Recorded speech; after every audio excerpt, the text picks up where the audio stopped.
우리가 살아가면서 환경 탓을 하게 되죠.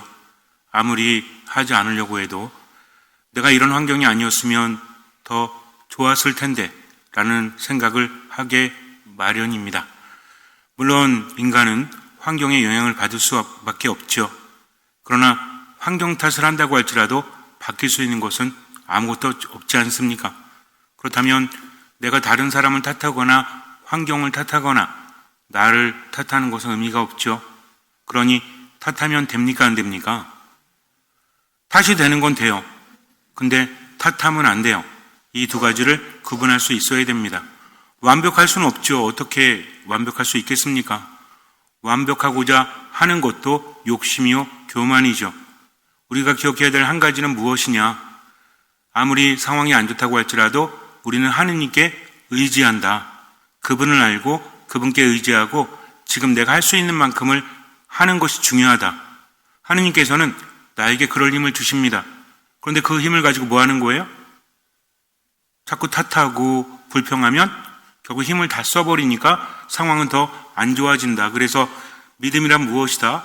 믿음이라는 것은 내가 하느님을 신뢰하고 지금을 살아가는 건데 하느님께 나에게 힘을 주시는데 믿는 사람에게는 마중물이 주어진다. 하느님을 믿고 하느님께 의지하면서 세상을 살아가면 그때그때마다 필요한 힘을 주신다는 거죠. 그런데 이것이 마중물이라는 겁니다. 마중물이 뭐죠? 옛날에 우물에서 물을 넣고 펌프질을 해야만 물이 나오죠? 근데 마중물을 홀라당 마셔버리면 어떻게 해요? 순간은 괜찮을지 모르겠지만 마중물이 없기 때문에 펌프질을 해도 물이 나올 리가 없죠. 어쩌면 내가 하는 기도는 마중물이 없는 펌프질이 아닌가 다시 한번 생각해 봐야 돼요. 하느님을 신뢰했다면 하느님의 뜻대로 지금을 살아가야 한다는 거죠. 마중물이라는 것은 하느님께 나에게 주신 겁니다. 이것을 하느님의 뜻대로 사용해야지 불평하는 데 사용하면 안 된다. 그렇다면 마중물을 어떻게 사용해야 될까요? 오늘 이야기에서 우리는 무엇을 깨달아야 될까요? 하느님께 나에게 주신 힘을 이것이 마중물이라면 불평하는 데 쓰지 말고 어디에 쓰자? 감사해라. 하느님께 주신 마중물, 내 힘을 가지고 감사하다 보면 그것이 펌프질이 돼서 수많은 물이 쏟아지기 때문에 그러니까 우리는 하감사하는 거죠. 하감사가 뭐예요? 하느님 감사합니다. 3번 뿐만 아니라 더 많이 자꾸 해야 됩니다. 저도 감사해요. 왜? 불평하면 나만 손해니까. 그러니까 하느님 감사합니다. 하느님 감사합니다 하면서 사는데 그게 나에게는 이롭다는 거죠. 이해가 되지 않고 때로는 납득이 되지 않아도 어쨌든 하느님 신뢰하니까 하느님 감사합니다 하면서 사는 겁니다. 믿음이라는 것은 이해되어지는 게 아니에요. 믿음은 체험되어진다. 그래서 실천하지 않으면 체험할 수 없다는 거죠. 어떤 유명한 사람이 이런 말을 했습니다. 환경은 사람을 바꾸는 게 아니라 사람을 드러낸다 라고 합니다. 우리는 환경 탓을 하죠. 환경이 이러니까 내가 이런다라고 하지만 똑같은 환경에서도 사람들은 똑같이 행동하지 않습니다. 어떤 사람은 위기를 기회로 만들기도 하고요. 어떤 사람은 기회를 위기로 만들기도 한다는 거죠. 그래서 환경이라는 것은 사람을 바꾼다기보다는 사람을 드러낸다. 결국 그 사람은 참을성이 없거나 화를 내거나 이런 거라는 거죠. 누가 나를 탓하는 것은 못 들어줘도 내가 스스로 나를 돌아보는 것은 괜찮지 않습니까? 다시 한번 생각해 볼 수 있었으면 좋겠어요. 내가 환경 안에서 바뀌고 있는 건지 아니면 이미 내가 그래서 드러나는 건지를. 우리는 아무리 좋지 않은 환경이라고 할지라도 하느님을 신뢰하기 때문에 지금을 살아갈 수 있는 겁니다. 그래서 모든 위기는 기회가 될 수 있다. 내가 하느님께 의지하고 그분을 따라가니까. 그래서 하느님께 주신 마중물을 잘 사용하기 바라요. 그러기 위해서 뭐 하면 된다? 감사하면 된다는 거죠. 어떤 나무꾼이 나무를 하러 가는데 오늘은 힘이 너무 없어 지쳐가지고 집들을 봤더니 초가지 위에 호박이 넝굴채 있는 거예요. 야, 호박 참 크다 라는 생각을 했어요. 산에 가서 나무를 하는데 피곤합니다. 한숨 자고 해야 되겠다. 벌러덩 누웠어요. 나무를 봤더니 도토리가 있어요. 도토리가 참 작다라는 생각이 들어요. 하느님은 참 불공평하시다. 그렇게 가느다란 넝쿨에는 커다란 호박을 달리게 하시고 저 커다란 나무에는 저렇게 조그만 도토리를 달리게 하셨으니 하느님은 불공평하다라고 합니다. 그리고 잠에 빠져들었어요. 한참 자는데 뭐가 딱 그러더니 이마를 때려요. 눈을 떠봤더니 도토리가 이마를 때린 겁니다. 그때 무릎을 꿇고 기도했어요. 하느님은 참으로 공평하신 분이다. 무슨 얘기입니까? 불평하는 사람은 다 불평이야. 이건 왜 이래? 저건 왜 이래? 그런데 경험해 보니까 그게 아니라는 거죠. 내 주관대로 세상을 바라봐서는 안 돼요. 불평해봤자 아무것도 바뀔 수 없기 때문입니다. 구약 안에서 가장 큰 사건이라고 할 수 있는 탈출기, 옛날에 출애굽기라고 그랬죠. 이집트를 탈출한 사건, 우린 너무나 잘 알고 있습니다. 그런데 이스라엘 백성들은 40년 동안 광야를 헤매야 됐어요. 그 이유가 무엇일까요? 하느님께서 이집트에서 구출해내셔서 왜 40년 동안 광야를 헤매게 하셨을까요? 이 질문은 틀린 겁니다. 하느님께서 그렇게 하신 게 아니라 이스라엘 백성들이 그런 선택을 했다는 거죠. 원래는 가나안 목전에 도달을 했었죠. 일찍 도달했습니다. 얼마나 걸렸을까요? 글쎄요, 알 수 없지만 많은 사람들이 길을 간다고 할지라도 제 생각에는 한 20일이면 되지 않았을까? 넉넉 잡고 아주 천천히 가도 30일? 왜? 수많은 사람들이 함께 가니까. 보통 어른 걸음으로 가면 한 8일에서 12일 정도 걸린다고 봅니다. 그러니까 수많은 사람들이 가면 넉넉 잡고 한 30일이면 그래도 가겠죠. 그래서 정탐을 하죠. 그때 두 사람은 하느님께서 저렇게 비옥한 땅을 우리에게 주셨으니 하느님 믿고 쳐들어가자라고 합니다. 그런데 나머지 사람들은 아니야. 저기가 정말 기름진 땅이긴 하지만 이미 살고 있는 사람들이 있는데 그들은 정말 대단한 사람들이야. 우린 왜소하고 비루하지만 그들은 키도 크고 힘도 세 보여. 그러니 우리가 쳐들어가면 우린 질 거야 하면서 불평을 합니다. 눈앞에 펼쳐진 현실을 보고 그들은 불평을 하죠. 뭐라고 합니까? 왜 우리를 여기까지 데리고 와서 죽게 만드냐? 차라리 이집트에서가 더 나았을 거다라고 합니다. 이게 불평입니다. 이유가 없습니까? 이유가 있지. 아니 여태까지 기쁘게 해놓고 눈앞의 현실은 뭐예요? 여기까지 데려와서 나를 죽이려고 하는구나 라고 그들은 진짜 생각을 했기 때문입니다. 우리가 불평이라고 그래서 이스라엘 백성들은 왜 불평할까라고 하지만 그들은 그렇게 느낄 수밖에 없었어요. 그러나 중요한 게 있죠. 그들은 누굴 보지 못했죠? 하느님을 보지 못했다는 겁니다. 이건 우리에게도 도전이에요. 나는 기뻐하는가? 나는 불평하는가? 나는 감사하는가? 평상시의 삶이 어떤가 하는 거죠. 물론 순간순간은 기쁘다고 말합니다. 감사하다고 합니다. 그런데 일상적인 삶 안에서 내가 하는 말들, 내가 짓는 표정들, 내 삶의 태도가 정말 감사합니까? 아니면 불평입니까? 다시 한번 생각해 봐야 한다는 거죠.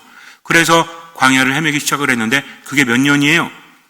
40년이잖아요. 40년. 38년인지 41년인지 이게 중요하지 않습니다. 40년이라는 기간은 준비되는 기간이죠. 그렇다면 이것을 줄일 수 있었을까요? 없었을까요? 있었겠죠. 왜? 시간이 정해진 게 아니라 그들이 회개했다면, 그러니까 현실을 바라보는 게 아니라 어디를 바라봤다면, 누구를 바라봤다면, 하느님을 바라봤다면. 왜냐하면 광야라는 곳은 사람이 살기 힘든 곳이 아니라 사람이 살 수 없는 곳입니다. 기본적으로 뭐가 없어요? 물이 없어요. 물이 없으니 마실 물이 없죠. 나무들이 자라지 않죠. 숨을 데도 없어. 그늘도 없죠. 그러니 사람뿐만 아니라 가축들도 살기가 힘들어요. 거기에 있는 동물들은 대부분이 맹독을 가졌거나 맹수들입니다. 그러니까 아주 척박하고 사람이 살기에 적합하지 않으니까 불평이 나올 수밖에 없죠. 그렇지 않습니까? 우리는 야, 왜 불평을 했어? 나 같으면 하느님 믿었을 텐데 라고 하지만 인간이 얼마나 나약한지 아세요? 목마른 거 견디지 못합니다. 배고픈 거 견디지 못합니다. 목마르고 배고프면 어떤 감정이 느껴지죠? 물론 처음에는 속이 비어가니까 좀 기분이 나쁘다가 완전히 좀 비워지면 좋을 수도 있죠. 그런 단계도 있습니다. 그 상태에서 안 먹으면 죽을까봐 두려움이 생기죠. 그럼 어때요? 배고파 죽겠는데, 목말라 죽겠는데 누가 와서 내 얘기 좀 들어봐 그러면 뭐라 그래요? 닥쳐! 배고파 죽겠는데, 목말라 죽겠는데. 우린 그렇습니다. 몸이 성치 않고 몸이 아프거나 컨디션이 안 좋으면 짜증부터 나는 거죠. 부정적인 감정부터 느껴지는 겁니다. 이게 당연한 거죠. 근데 이스라엘 백성들은 가만히 있는 것도 아니고 계속 걸어가야 되잖아. 그러다가 구름 기둥이나 불기둥, 낮에는 구름 기둥이, 밤에는 불기둥이 멈추면 멈춰야 됩니다. 기약도 없어. 언제까지 이렇게 돼야 되죠? 한 가지 기약이 있죠. 저 가나안 땅에 들어갈 수 있다는 희망이 있는데 문제는 뭐예요? 얼마 전에도 실패했는데 다음에도 성공할 수 있을까요? 그렇지 않습니다. 막연하다는 거죠. 그러면서 정처 없이 떠도는 게 얼마나 힘들었을까요? 그게 불평하는 겁니다. 대표적인 불평이 어떤 사건이 있죠? 물 사건이 있잖아. 그들이 마라에 도착을 했을 때 물이 없어요. 근데 물이 있습니다, 거기에. 그래서 마셔봤더니 쓴물이야. 이거 어떻게 먹어? 그들이 뭐라고 합니까? 하느님, 저에게 물 좀 주십시오. 그랬으면 돼. 근데 뭐라고 합니까? 왜 또 우리를 여기까지 끌고 와서 또 시작합니다. 왜 이집트에서 죽게 내버려 두지? 왜 여기까지 끌고 와가지고 우리랑 가축이랑 다 죽게 만들었어? 그러니까 모세가 하느님께 기도하죠. 하느님께서 말씀하십니다. 저기에 나무를 보아라. 보았더니 나무가 있어요. 모세가 그 나무를 쓴물에 던지니 단물로 바뀝니다. 첫 번째 체험이죠. 아니, 첫 번째 체험이 아니라 또 하나의 체험이죠. 그러니 그들은 어떻게 됐어요? 이집트에서 이미 하느님의 힘을 받잖아요. 그리고 지금 물이 없을 때 하느님께서 주셨죠. 그럼 알아야 되죠.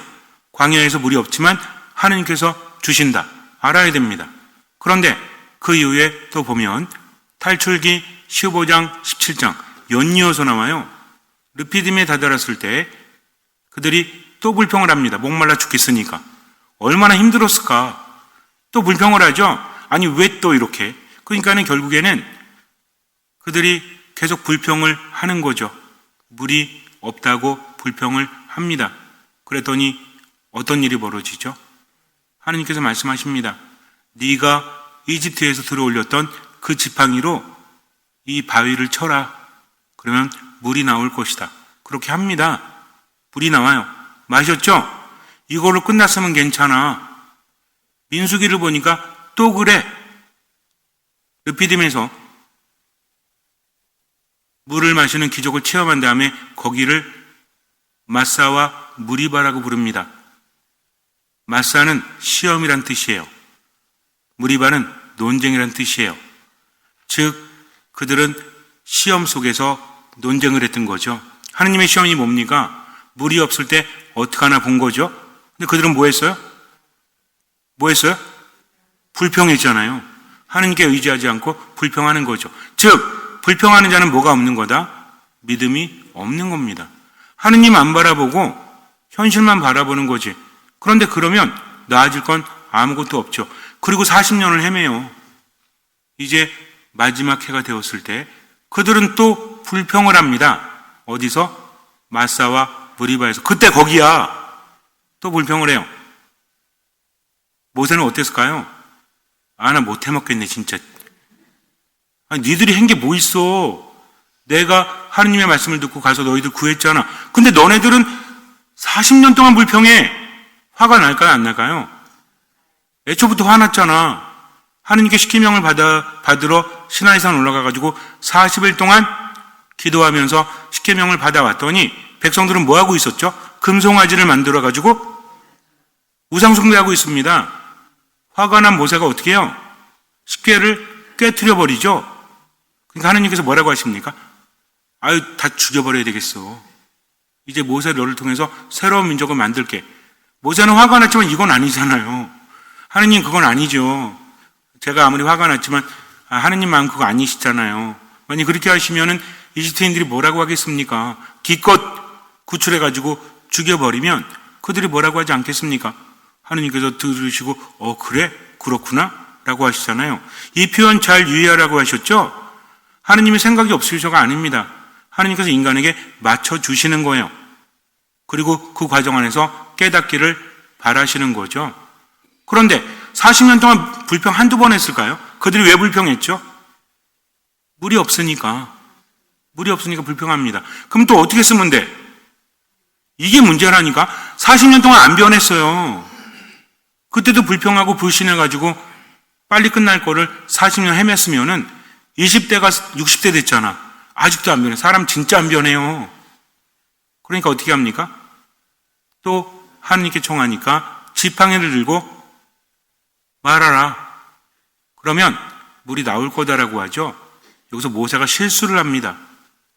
지팡이를 들고 말하라고 하셨는데 바위를 쳐버려요. 2번이나. 뭐라고 합니까? 이 반항하더라. 이 반항하는 자들아. 하면서 화가 난 거죠, 지금.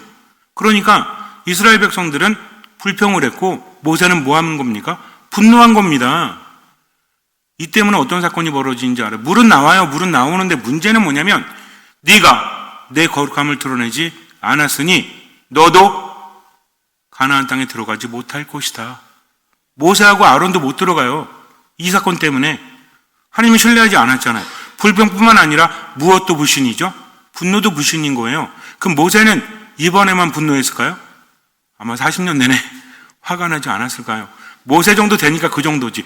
저 같으면 열흘도 못 버텼을 것 같아요. 나 안 할래요, 하느님. 난 도대체 못하겠어. 이 인간들, 내가 얼마나 고생하는데. 우리 봉사하다 보면 그럴 때 있지 않아요? 고생하는데 내 욕만에 툭 하면 와가지고 징징대고 툭 하면 와가지고 내 욕하고 그러면 나 못해먹겠네. 내가 무슨 부귀영화를 누리겠다고 이 봉사를 해. 라는 생각이 들어야 안 들어요? 들잖아요. 이 뭐가 잘못된 거죠? 인간을 바라본 거잖아요. 누굴 바라보지 못했죠? 하느님 바라보지 못했죠. 그리고 또 어떤 일이 벌어지는지 아세요? 마지막 때가 돼서 이제는 가나안 땅에 갈 때가 됐어. 그런데 에돔이라는 지역을 지나야 되는데 여기를 지나갈 수가 없어요. 왜냐하면 너네들 못 지나가. 만약에 지나가면 우리가 칼을 들고 다 죽여버릴 거야. 에돔 왕이 말합니다. 이스라엘은 그렇게 말했거든요. 우리가 밭이든 무엇이든 건들지 않고 지나만 갈게요. 근데 지나가지 못하게 하죠. 왜 그런 걸까요? 첫 번째는 이렇게 생각해 볼 수 있죠. 왕이 함부로 허락하겠습니까?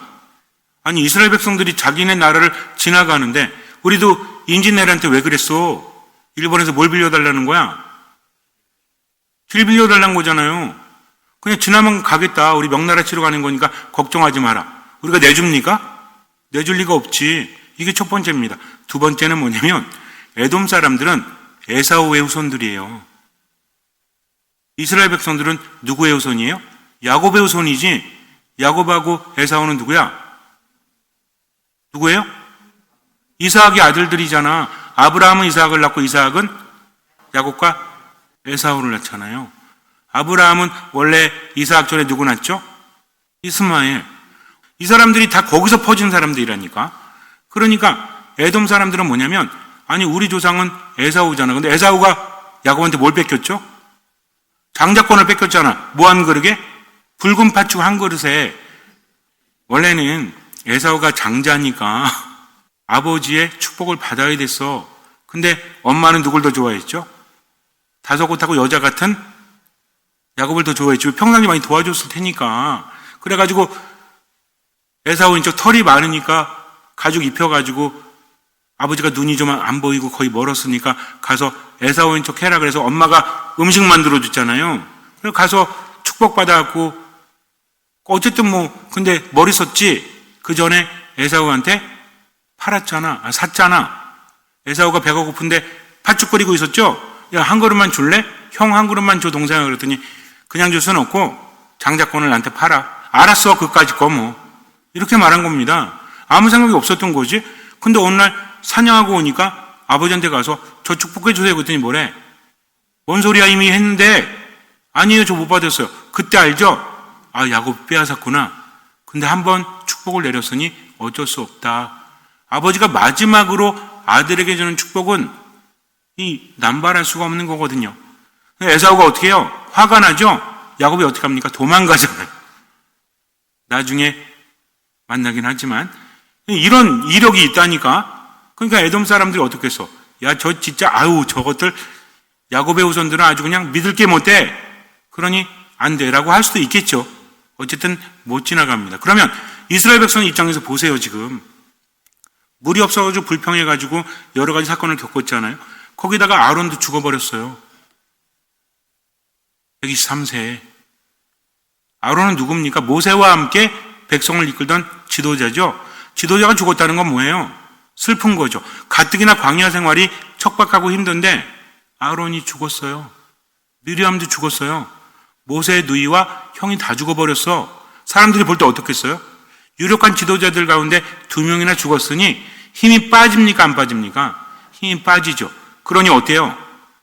광야라는 곳에 가면서 오늘 잘 살아봐야지라고 하는데 여러분도 그렇잖아요. 잘 살아봐야지, 열심히 살아봐야지. 근데 안 변해. 누가 안 변해? 부인이 안 변하고 남편이 안 변하고 자식들도 안 변하고 환경도 더럽게 안 변해.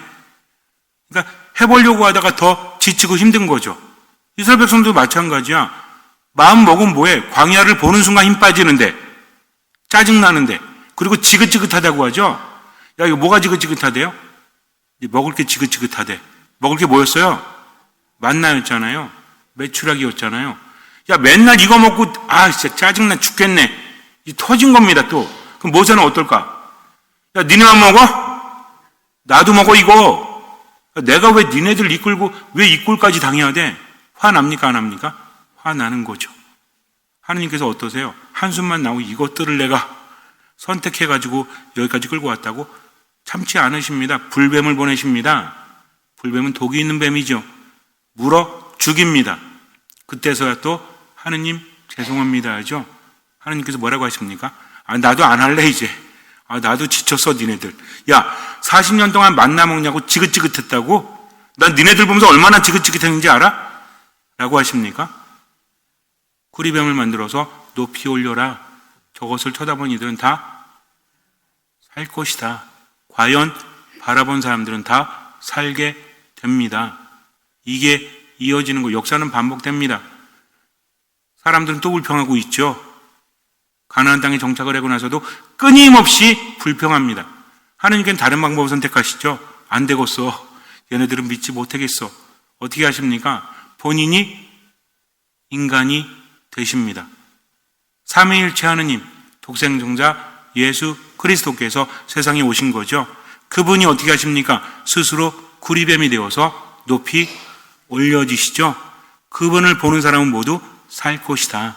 그래서 성당에 가면 가끔 우리 신자분들이 질문을 하세요. 우리 한국엔 별로 없는데 유럽에 있는 성당에 가잖아요. 뱀 모양의 동상들이 있어. 십자가에 뱀이 이렇게 있어. 근데 이게 두 가지입니다. 하나는 뭐냐면 뱀이 예수님을 이렇게 뭐라고 하죠? 희감고 고개를 고개가 아니라 입을, 아가리를 쳐 벌리고 예수님께 입을 딱 들이대고 있는 십자가는 이거 사탄의 십자가예요. 이거는 구분 잘 하셔야 돼. 근데 십자가가 있는데 뱀이 이렇게 올라가가지고 이렇게 있는 거 있죠? 요거는 구리뱀을 상징합니다. 누굴 상징하는 거예요? 예수 그리스도를 상징하죠. 그래서 십자가에 그냥 십자가만 있는데 뱀이 이렇게 올라가가지고 딱 돼 있는 거는 이거는 그때의 사건, 이스라엘 백성들이 겪은 구리뱀 사건을 의미한다. 이건 예수 그리스도라는 거죠. 그렇다면 우리는 어떻게 해야 될까요? 힘들 때마다 뭘 봐야 돼? 십자가를 바라보면서 저분은 나의 구원이시다. 저분이 함께 하신다 하면서 얼마만큼 할 수 있는 만큼, 얼마만큼 보이는 만큼 누구의 뜻대로? 하나님의 뜻대로 뭐 하면서? 감사하면서, 기도하면서 사는 거죠. 아무리 잘해도 끝에 불평하잖아요? 그럼 뭐 되는 거요? 전문 용어로 나가리 되는 거, 나가리. 나가리가 뭐예요, 나가리?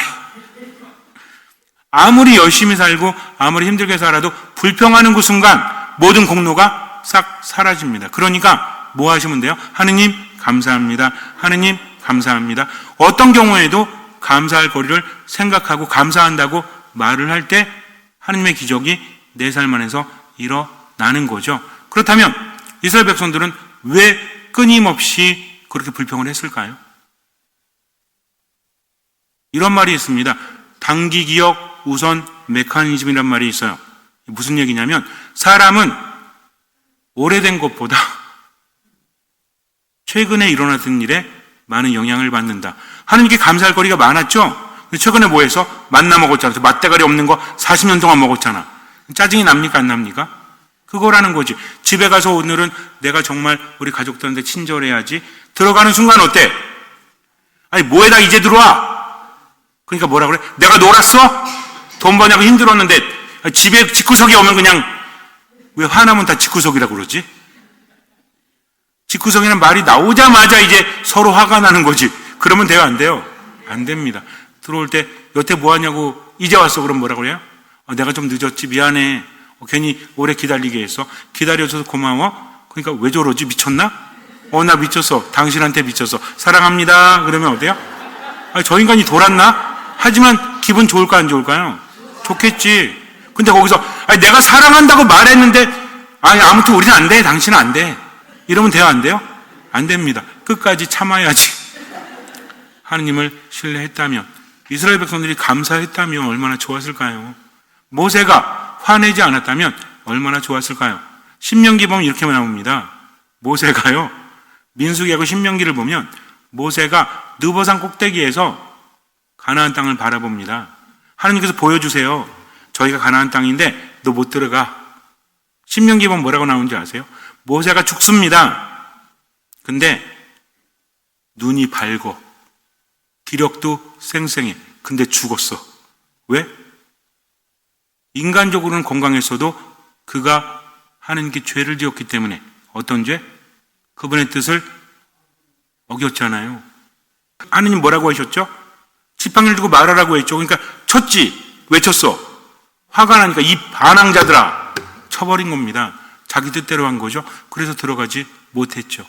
나머지 2세대와 여호수아와 칼렙만 들어가게 되죠. 우리도 마찬가지입니다. 삶을 살아가면서 불평하지 마세요. 화내지 마세요. 자, 불평이 되는 건 돼요? 안 돼요? 된다니까? 그냥 불평하지는 마십시오. 내가 불평하고 있구나를 깨닫는 순간 멈추고 성호를 긋고 하느님 감사합니다. 하느님 감사합니다. 하느님 감사합니다. 3번 하세요. 내가 화내고 있구나. 화나는 거 어쩔 수 없잖아요. 하지만 화내고 있다고 느끼면 멈추고 성호를 긋고 하느님의 뜻대로. 아셨죠? 이것만 하시라는 거예요. 그래서 어쨌든지 간에 다 까먹으셔도 뭐 하지 말자? 불평하지 말자. 그럼 뭐 하자? 감사하자. 불평하지 말자는 오래 못 가요. 근데 감사하자는 오래 갑니다. 왜? 제가 말씀드렸죠? 인간은 한 번에 2가지 못 한다고. 그러니까는 불평한 일이 있으면 어떻게 하면 돼? 하느님 감사합니다. 하느님 감사합니다. 하느님 감사합니다. 계속 하면 되지.